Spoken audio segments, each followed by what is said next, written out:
In the shadowed corridors of Renaissance Florence, where power shifted like sand through an hourglass and survival depended on wit rather than virtue, Niccolò Machiavelli observed the brutal dance of human ambition. His insights, forged in the crucible of political upheaval and personal exile, revealed truths about human nature that most dare not acknowledge. These are not lessons for the faint of heart, but for those willing to peer into the abyss of power and emerge with understanding. The year was 1513, and Machiavelli sat in his modest farmhouse outside Florence, stripped of his position as secretary to the Second Chancery, his political career destroyed by the return of the Medici. Yet in this darkness, he found clarity. As he wrote by candlelight, he understood that the world operates not on the principles taught in universities or preached from pulpits, but on a more fundamental set of rules that govern the successful and destroy the naive. What follows are 10 savage lessons extracted from Machiavelli's observations, not merely as historical curiosities, but as practical wisdom for anyone seeking to develop an unstoppable mindset in our modern age of competition, uncertainty, and perpetual change. Part 1, The Foundations of Ruthless Clarity. Lesson 1, Embrace the darkness of human nature. The first and most fundamental lesson Machiavelli offers is perhaps the most disturbing. Humans are fundamentally driven by self-interest, fear, and desire for security. This is not cynicism, it is realism. The sooner one accepts this truth, the sooner one can operate effectively in the world as it actually exists, rather than as we wish it to be. Consider how Machiavelli observed Cesare Borgia, the Duke of Valentinois, who understood this principle intuitively. When Borgia conquered the Romagna region, he found it ravaged by weak lords who had allowed their territories to become havens for brigands and chaos. The people suffered under this misrule, crying out for order and security. Borgia recognized that these people, like all humans, would trade freedom for safety, justice for stability, if the choice was presented correctly. Borgia appointed Ramiro di Orco, a cruel but effective man, to pacify the region. Di Orco used harsh methods, executing criminals, crushing rebellions, imposing strict order through fear. The people initially hated these measures, but gradually, as roads became safe and commerce flourished, they began to appreciate the security. However, Borgia understood another crucial aspect of human nature: people need someone to blame for their suffering, even if that suffering was necessary. At Christmas 1502, the people of Cesena awoke to find Ramiro di Orco's body cut in 2 pieces in the town square, a block and bloody knife beside it. Borgia had executed his own administrator, simultaneously demonstrating his power and giving the people a scapegoat for the harsh measures that had actually saved them.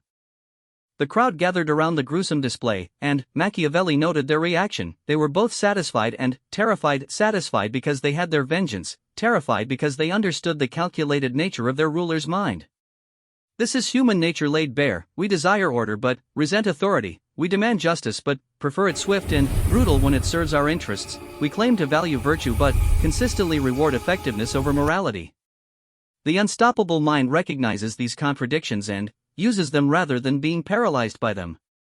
In modern contexts, this lesson manifests in corporate environments where leaders who acknowledge the self-interested nature of their employees often achieve better results than those who appeal to abstract loyalties.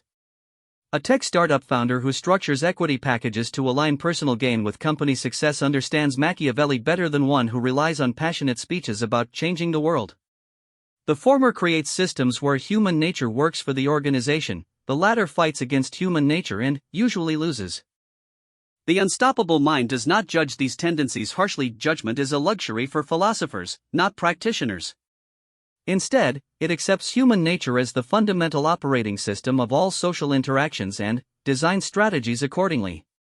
This means understanding that loyalty is conditional, that fear often motivates more effectively than love, and that most people will choose immediate personal benefit over abstract principles.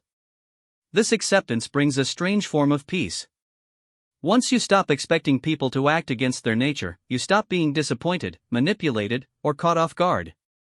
You begin to see patterns where others see chaos, to predict behavior where others hope for the best. This is not about becoming cruel or manipulative yourself, it is about achieving clarity in a world where clarity is the foundation of all effective action. Lesson 2, Master the art of calculated deception. The second lesson flows naturally from the first. If humans operate primarily from self-interest and fear, then complete honesty becomes not just naive but potentially destructive. Machiavelli observed that successful leaders must become skilled in what he called the art of simulation and dissimulation, knowing when to reveal truth and when to conceal it, when to appear strong and when to appear weak. This is not about pathological lying or casual dishonesty. It is about strategic information control, understanding that truth itself is a weapon that must be wielded with precision. The unstoppable mind learns to distinguish between moral truth, which governs personal integrity, and tactical truth, which governs public communication. Machiavelli witnessed this principle in action when he served as an envoy to France and observed King Louis XII's diplomatic methods. The French court was a masterclass in calculated deception, where every conversation had multiple layers of meaning, where alliances were suggested through subtle gestures rather than explicit commitments, and where the ability to maintain multiple contradictory positions simultaneously was considered a mark of sophistication. During one particularly tense negotiation over Italian territories, Machiavelli watched as the French king simultaneously assured three different Italian princes that France would support their claims to the same territory. Each delegation left believing they had secured French backing, yet the king had committed to nothing explicit.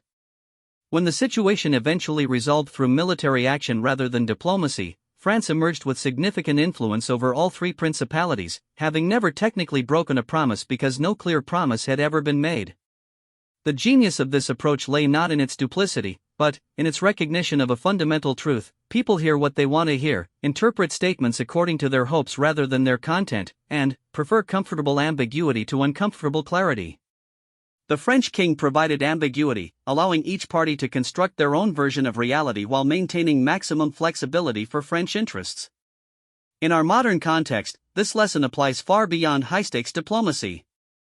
Consider the entrepreneur pitching to investors who emphasizes market size to growth-focused VCs while highlighting profitability metrics to conservative family offices.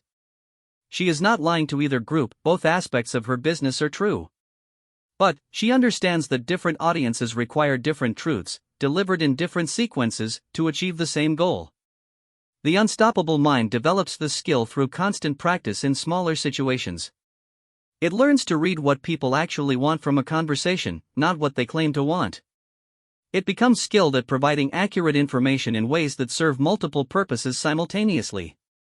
It understands that most human communication is not about transferring data but about managing relationships, and it becomes fluent in both languages. This skill becomes particularly crucial in competitive environments where others are also playing by these rules. The person who naively reveals every strategic intention, every weakness, every fear, will find themselves consistently outmaneuvered by those who share selectively and strategically. This is not about becoming manipulative; it is about avoiding manipulation by others who understand these dynamics. The key distinction is intent. Calculated deception used to exploit others' weaknesses for purely personal gain tends to create long-term problems as patterns of betrayal become visible. But calculated deception used to protect legitimate interests, to avoid unnecessary conflicts, or to allow others to save face while accepting necessary changes serves everyone's interests and builds rather than destroys trust over time. Lesson 3: Cultivate controlled paranoia. The third lesson demands perhaps the most psychological courage, developing what Machiavelli called a healthy suspicion of all human motives, including one's own. This is not about becoming a conspiracy theorist or seeing enemies everywhere, but about maintaining a systematic awareness of how self-interest operates in every human interaction, including those that appear altruistic or friendly. Machiavelli learned this lesson through bitter personal experience. Throughout his career in the Florentine government, he had trusted in the stability of republican institutions, believing that shared civic values and rational discourse would protect the state from internal collapse. He watched as his own colleagues, men who had worked beside him for years, who had shared meals at his table, who had spoken eloquently about civic duty, abandoned these principles the moment the Medici offered them better positions in a new regime. The speed of this betrayal taught him that loyalty to abstract principles is always secondary to personal security and advancement. Even the most apparently principled people will rationalize dramatic shifts in position when their circumstances change. This is not because they are evil, but because the human mind is remarkably skilled at reconstructing moral frameworks to justify whatever course of action serves immediate needs. During the crisis of 1512, when Spanish troops approached Florence and the Republican government faced imminent collapse, Machiavelli witnessed respected citizens who had spent decades denouncing tyranny suddenly discovering compelling reasons why Medici rule might actually benefit the people. men who had built careers on Republican rhetoric began finding historical precedents for why strong centralized leadership was exactly what Florence needed. The same individuals who had once quoted Cicero on the dangers of autocracy now quoted Augustine on the necessity of order.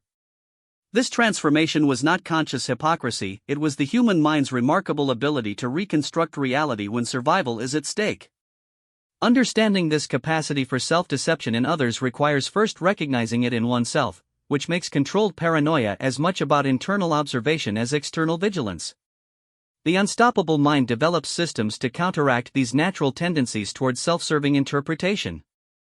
It creates external checks on its own reasoning, seeks out information that contradicts its preferences, and maintains relationships with people who will provide honest feedback even when it is unwelcome. But it also applies the same systematic skepticism to the motives and commitments of others. This manifests practically in several ways. First, it means always asking what someone gains from the position they are advocating, regardless of how that position is presented.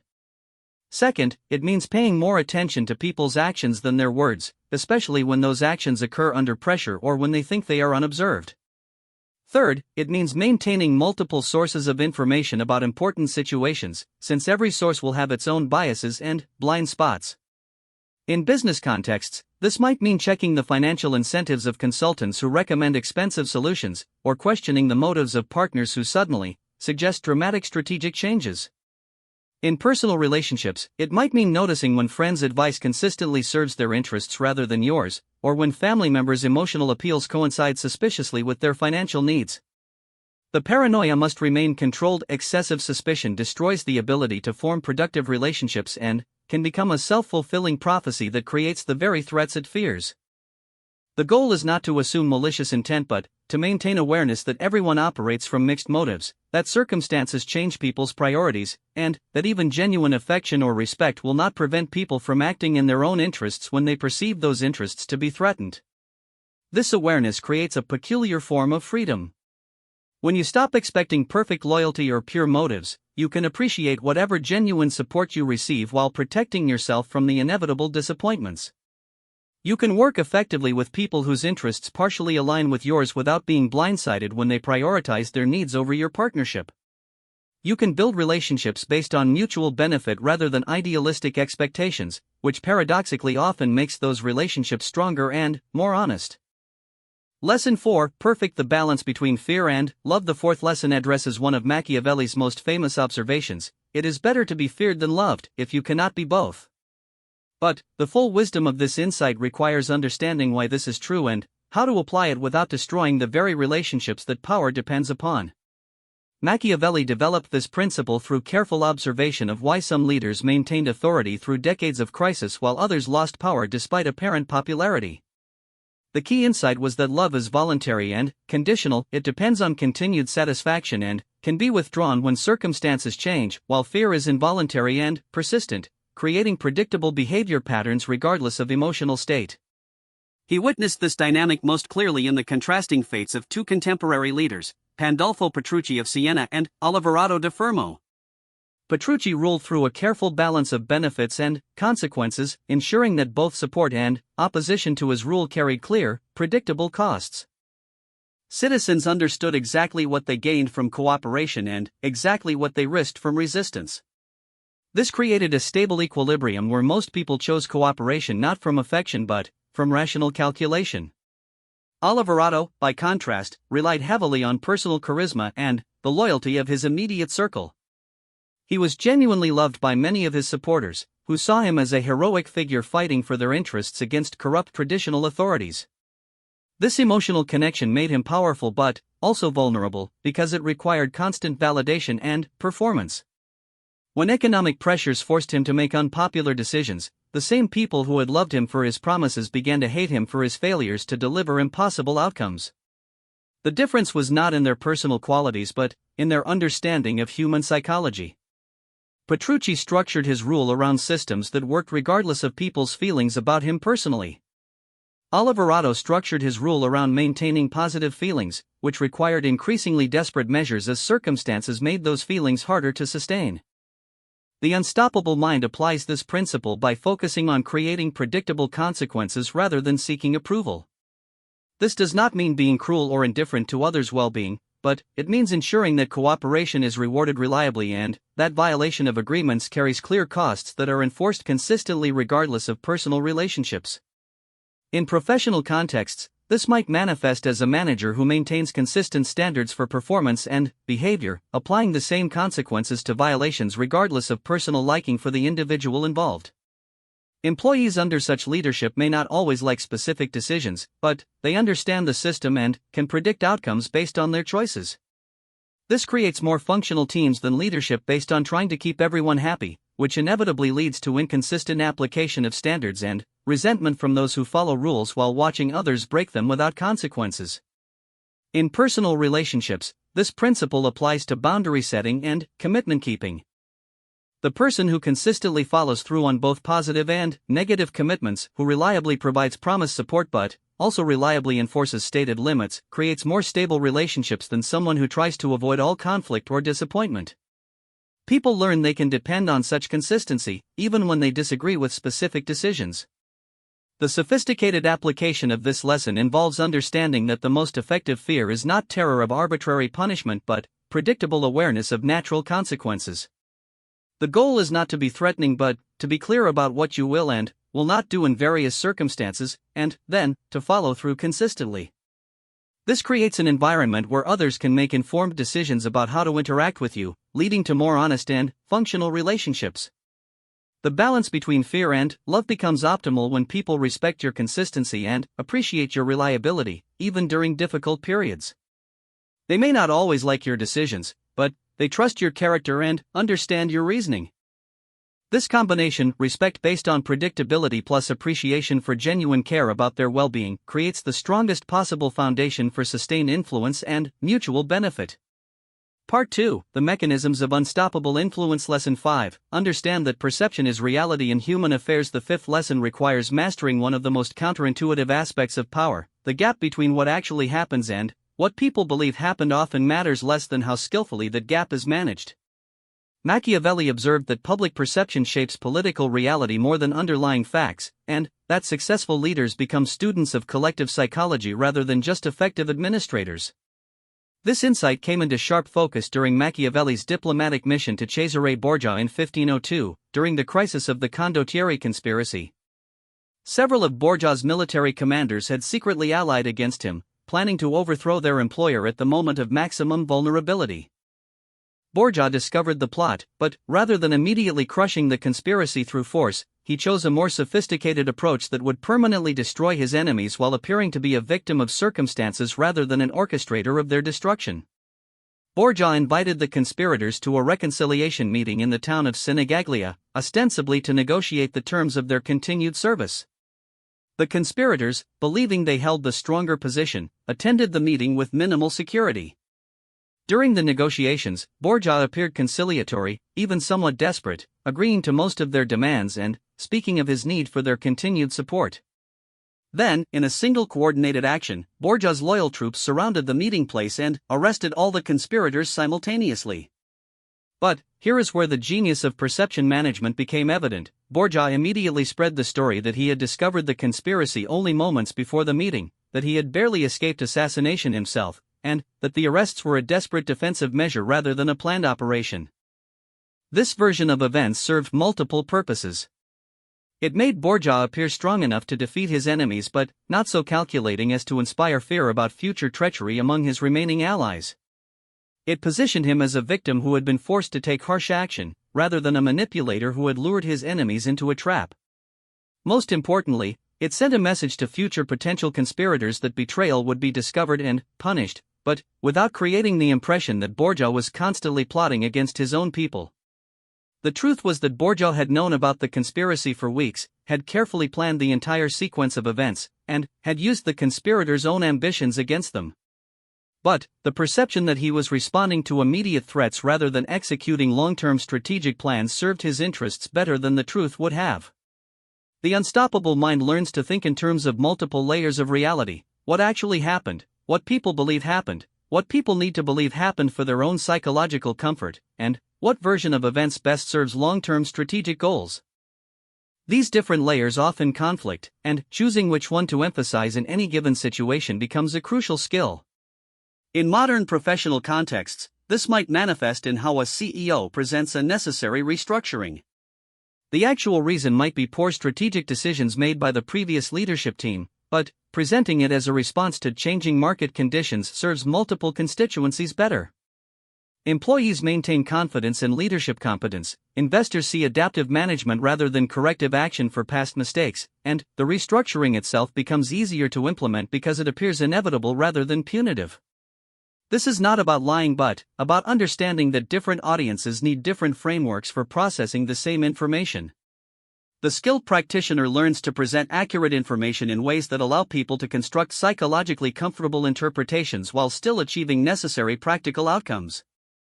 The key insight is that human beings are not primarily rational processors of information but meaning-making creatures who interpret events through emotional and social filters.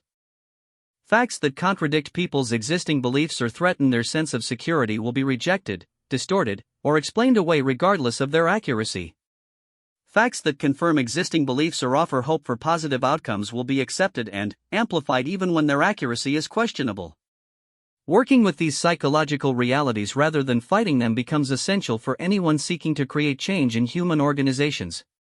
The most brilliant strategy will fail if it requires people to accept uncomfortable truths without providing them psychological frameworks for processing those truths constructively. Conversely, modest improvements can appear transformational if they are presented in ways that align with people's hopes and allow them to see themselves as part of a successful narrative. Lesson 6. Control information flow like a strategic resource. The sixth lesson builds on the recognition that perception shapes reality by addressing how perceptions are formed, through the selective flow of information. Machiavelli understood that controlling who knows what, when they know it, and how they receive that knowledge provides more sustainable power than controlling people's actions directly. This principle emerged clearly from his observation of how the Medici family maintained influence in Florence even during periods when they held no formal political positions. Their power stemmed not from official authority but from their position at the center of multiple information networks that allowed them to know about developing situations before their opponents could respond effectively. The Medici Bank operated throughout Europe, providing them with early intelligence about economic and political developments that would affect Florentine interests. Their patronage of artists, scholars, and church officials created webs of loyal informants who shared gossip and observations from their various positions. Their carefully managed marriages connected them to ruling families across Italy, giving them access to diplomatic intelligence that the Florentine government often learned about only after policies had already been decided. But the genius of their approach lay not just in gathering information but in controlling its distribution. They shared different pieces of intelligence with different people, creating the impression that each recipient was receiving exclusive access to valuable secrets. This made people feel privileged to be in the Medici circle while also making them dependent on continued access to that information flow.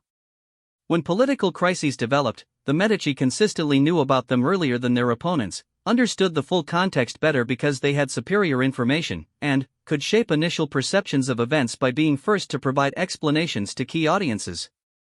By the time their opponents understood what was happening, the Medici had already positioned themselves advantageously and influenced how others would interpret subsequent developments. The unstoppable mind applies this lesson by recognizing information as the most valuable currency in any competitive environment. This means developing systematic approaches to gathering intelligence about relevant situations, but, more importantly, it means understanding how to shape outcomes by controlling how and when information reaches different audiences. In business contexts, this might manifest in how a startup founder manages communications during a funding round. Instead of simultaneously approaching all potential investors with the same presentation, the sophisticated approach involves sequencing meetings to gather intelligence from early conversations that improves later presentations, while also creating the impression of momentum and competition among investors. Early investors who express enthusiasm become proof points for later presentations, while concerns raised in early meetings can be addressed before they become widespread objections. The principle also applies to managing information flow within organizations. The executive who ensures that good news reaches superiors directly while bad news comes with proposed solutions and action plans shapes perceptions of competence and proactivity. The manager who shares credit generously while taking responsibility for failures creates loyalty among subordinates while building trust with supervisors. The key insight is that people's responses to information depend heavily on context, timing, and source. The same facts presented by different people, at different times, or in different sequences can produce completely different reactions. The skilled practitioner learns to orchestrate these variables rather than treating information delivery as a simple matter of accuracy and completeness. This orchestration becomes particularly important during crises, when emotions run high and initial interpretations of events tend to become fixed regardless of subsequent clarifying information. The first coherent explanation of what happened and why becomes the framework through which all additional information is processed. Therefore, being first to provide compelling explanations often matters more than having perfect accuracy in those explanations. However, this principle must be applied with careful attention to long-term credibility. Information control that serves short-term tactical advantages but destroys trust in your reliability as a source will ultimately undermine your position. The goal is not to manipulate through false information but to manage the timing, sequencing, and framing of accurate information to serve legitimate strategic goals while maintaining your reputation as a trustworthy source. Lesson 7. Create predictable patterns, then break them strategically. The seventh lesson addresses the psychology of expectation and surprise in human relationships. Machiavelli observed that people become comfortable with patterns of behavior, even negative ones, and that disrupting established patterns can create disproportionate psychological impact regardless of the objective significance of the change. This insight emerged from his study of how successful military commanders maintain psychological dominance over both their troops and their enemies. Commanders who were consistently harsh created armies that functioned under constant tension, which could be effective but was difficult to sustain. Commanders who were consistently lenient often lost control when difficult decisions became necessary. But commanders who established clear patterns of behavior and then strategically violated those patterns at crucial moments achieved the strongest psychological impact. Machiavelli witnessed this principle during his observation of Cesare Borgia's management of conquered territories. Borgia would typically follow a consistent pattern when taking control of new regions. He would enter with overwhelming force, immediately establish harsh but predictable rules, execute a few prominent examples of lawbreakers, and then gradually ease restrictions as order was established. This pattern became known throughout Italy, allowing cities to anticipate what would happen if they submitted versus what would happen if they resisted. However, when Borgia conquered the particularly rebellious city of Faenza, he dramatically broke this pattern. Instead of his usual harsh initial measures, he entered the city peacefully, pardoned all former opponents, and immediately began implementing popular reforms. The psychological impact was tremendous, not because the actions themselves were unprecedented in the history of conquest, but because they were unexpected from Cesare Borgia specifically. This deviation from his established pattern achieved several objectives simultaneously. It demonstrated that Borgia was capable of mercy, which encouraged other cities to consider surrender rather than resistance. It created intense loyalty among the people of Faenza, who felt they had received unexpected benevolence. And it maintained psychological uncertainty among his enemies, who could no longer predict his behavior based on past patterns. The power of this approach lay in understanding that humans are pattern recognition creatures who feel psychological stress when established patterns are disrupted. This stress creates heightened attention and emotional impact that can be channeled toward specific goals if the pattern breaking is strategically planned rather than random. The unstoppable mind applies this principle by first establishing reliable patterns of behavior that create predictable expectations, then strategically violating those patterns at moments when maximum psychological impact serves important goals. This requires patience and discipline. The pattern must be genuinely established through consistent repetition before it can be effectively broken. In professional contexts, this might manifest as a manager who consistently provides detailed feedback during regular one-on-one meetings, then occasionally delivers praise in a public forum instead. The unexpected public recognition has greater impact because it violates the established private pattern. Similarly, a negotiator who consistently takes time to consider proposals might strategically accept one proposal immediately to signal exceptional enthusiasm and create momentum. In personal relationships, understanding this dynamic helps explain why small thoughtful gestures often have more impact than expensive gifts if they break established patterns of interaction. The person who usually expresses affection through words might have more impact with an unexpected action, while someone who typically shows care through actions might create more emotional impact with an unexpected verbal expression.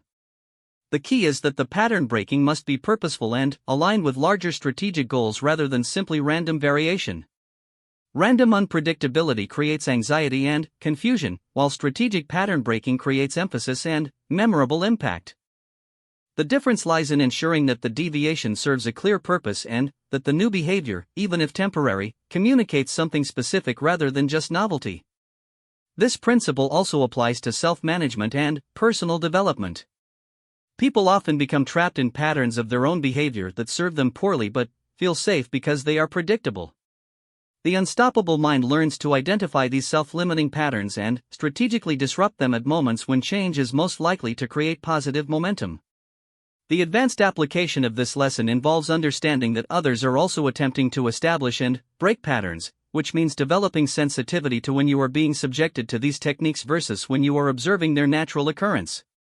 This awareness allows you to respond appropriately to genuine pattern changes while maintaining equilibrium when others attempt to manipulate your responses through artificial pattern disruption.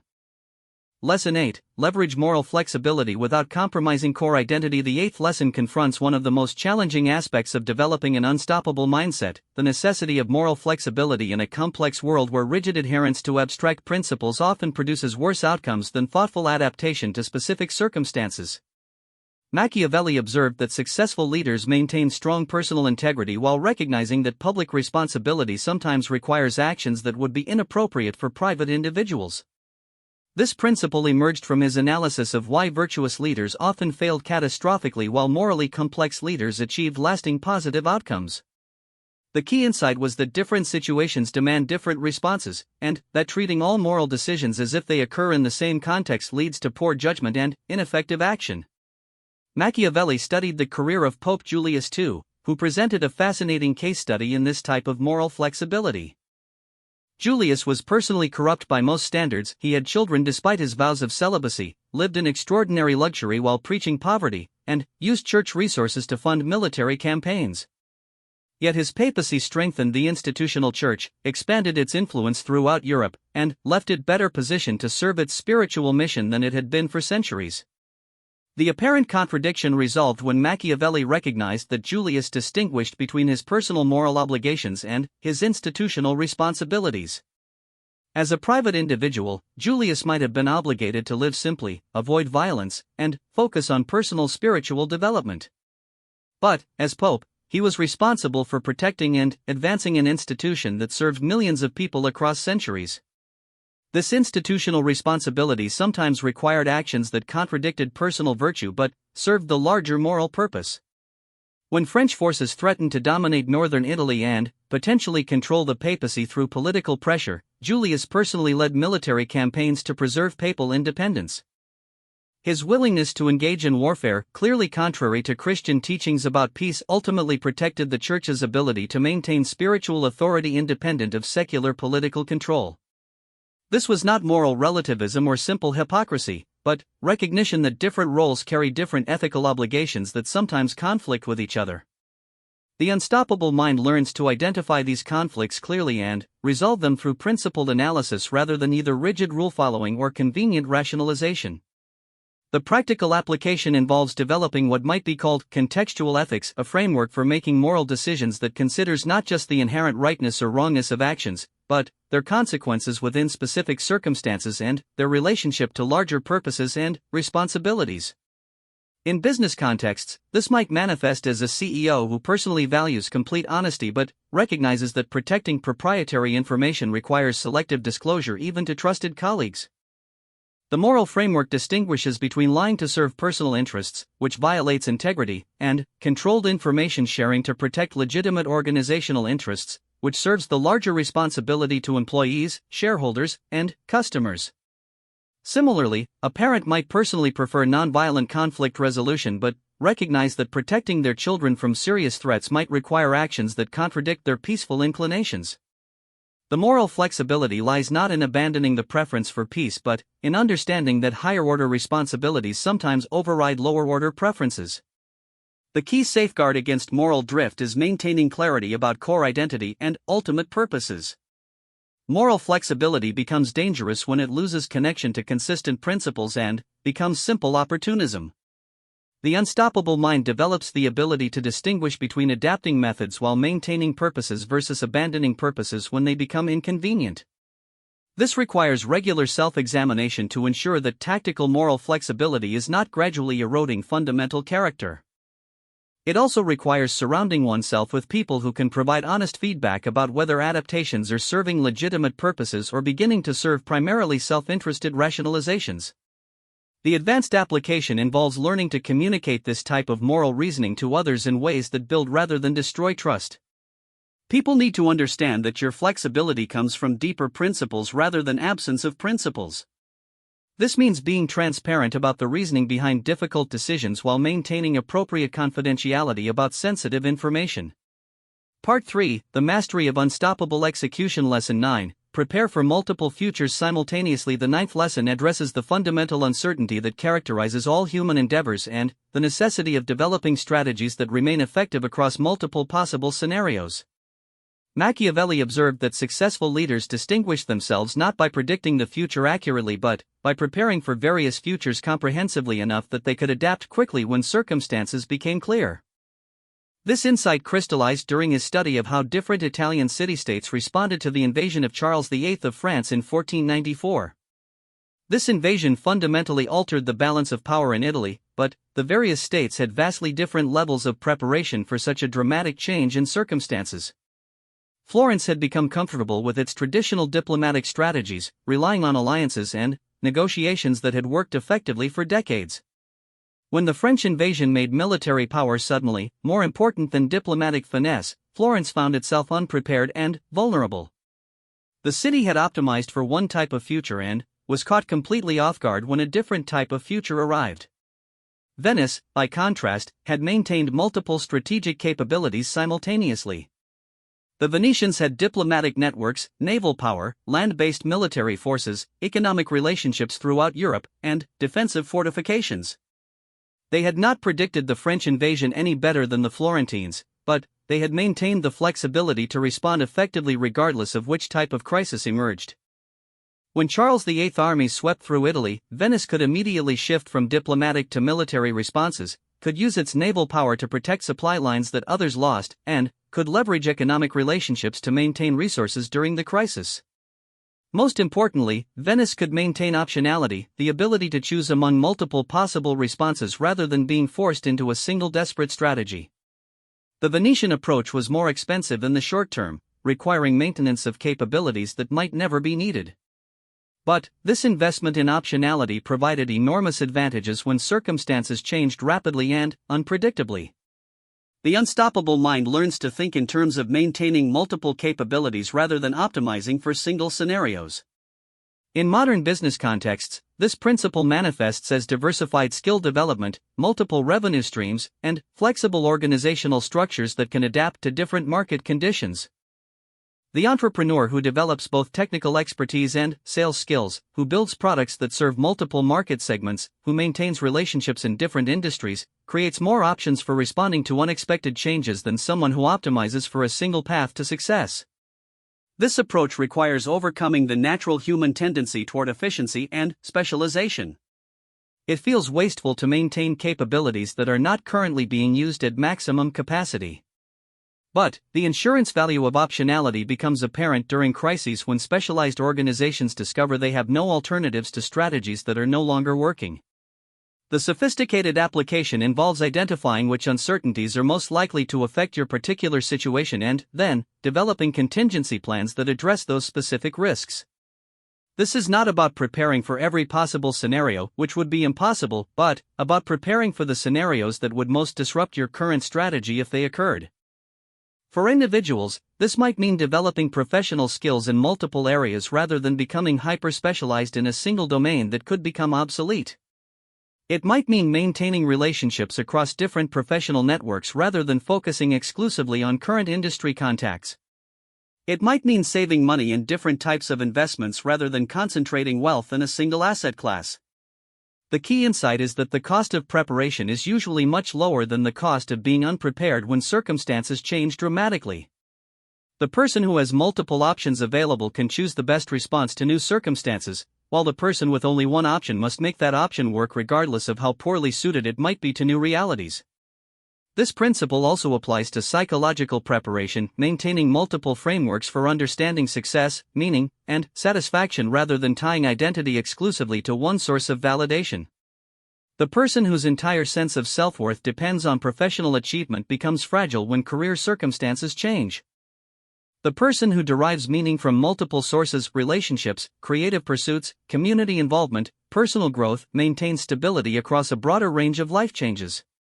Lesson 10. Execute with absolute commitment while maintaining strategic detachment. The final lesson synthesizes all previous insights into a paradox that defines the truly unstoppable mind: the ability to commit completely to chosen courses of action while maintaining the psychological detachment necessary to change direction when circumstances require adaptation.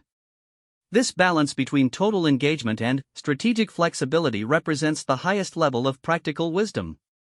Machiavelli observed this quality most clearly in Cesare Borgia during the crisis period of 1503, when his father Pope Alexander VI died unexpectedly, leaving Borgia's position suddenly vulnerable.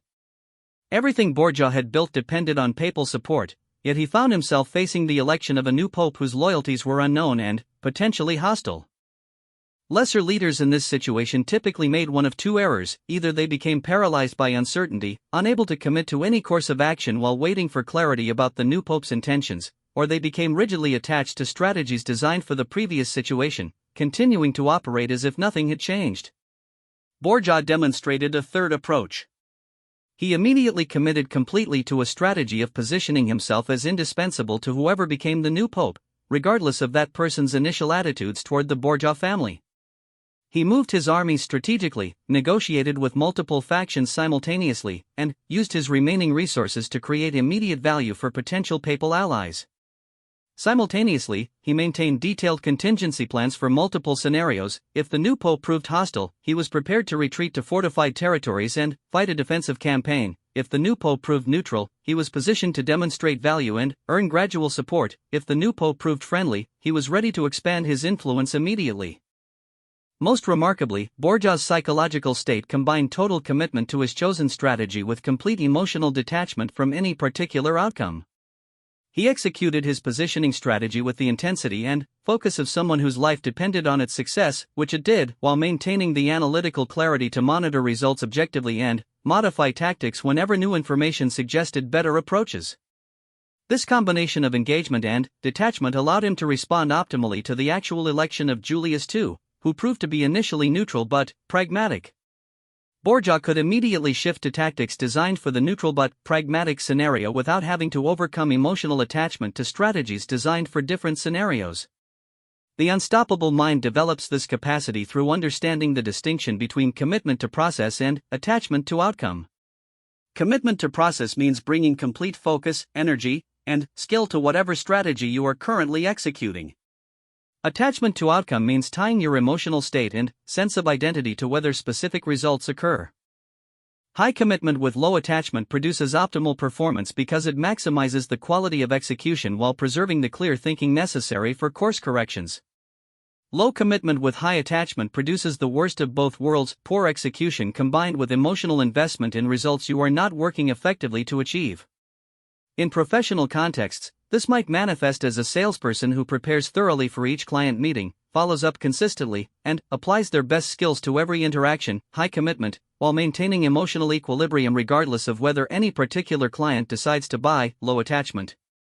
This psychological state produces better sales results because clients respond positively to genuine engagement without feeling pressured by the salesperson's emotional need for their business. The principle applies equally to creative endeavors, where the artist who commits completely to their current project while remaining open to feedback and willing to revise or even abandon work that is not serving its purpose will produce higher quality results than someone who either works half-heartedly or becomes so attached to initial concepts that they cannot adapt to better ideas. The development of this capacity requires training in both directions simultaneously. Commitment skills involve learning to focus completely on immediate tasks despite uncertainty about long-term outcomes, developing discipline to maintain high standards regardless of external validation, and building resilience to continue working effectively through difficult periods. Detachment skills involve learning to evaluate results objectively rather than defensively, maintaining perspective on how current efforts fit into larger life purposes, and developing identity that is not dependent on external achievements or others' opinions. The synthesis occurs when these capabilities reinforce each other rather than conflicting. The person who can commit totally to their current strategy because they are not attached to defending it if it proves ineffective can take risks and pursue ambitious goals that would be too threatening for someone whose ego is tied to being right about their initial choices. This represents the culmination of all Machiavelli's insights. Understanding human nature allows you to work with reality rather than fighting it. Accepting moral complexity allows you to make difficult decisions effectively. Mastering perception and information gives you influence over outcomes. Preparing for multiple futures gives you options, and combining total commitment with strategic detachment gives you the psychological foundation to apply all these capabilities when circumstances demand exceptional performance. The unstoppable mind emerges not from the absence of obstacles or the presence of extraordinary talent, but from the development of practical wisdom that allows ordinary human capabilities to be applied with extraordinary effectiveness across the full range of challenges that define human existence. In our current age, when change occurs faster and complexity increases continuously, these lessons from Renaissance Italy prove more relevant than ever. The specific techniques may evolve, but the underlying principles of human nature, power dynamics, and effective action remain constant. Those who master these principles while maintaining their essential humanity will find themselves prepared for whatever futures emerge from our current uncertainties. The path forward requires neither cynicism nor naive optimism, but the kind of clear-eyed realism that allows genuine compassion to be expressed through effective action rather than merely good intentions. This is Machiavelli's ultimate gift, not the techniques of manipulation, but the wisdom to navigate complexity while serving purposes larger than immediate self-interest. The unstoppable mind, forged in these insights, becomes a tool for creating positive change in an imperfect world rather than a weapon for exploiting others' weaknesses. This transformation from technique to wisdom marks the difference between understanding Machiavelli's observations and embodying his deeper understanding of how extraordinary individuals can serve both their own interests and the larger good through mastery of the fundamental realities that govern all human affairs.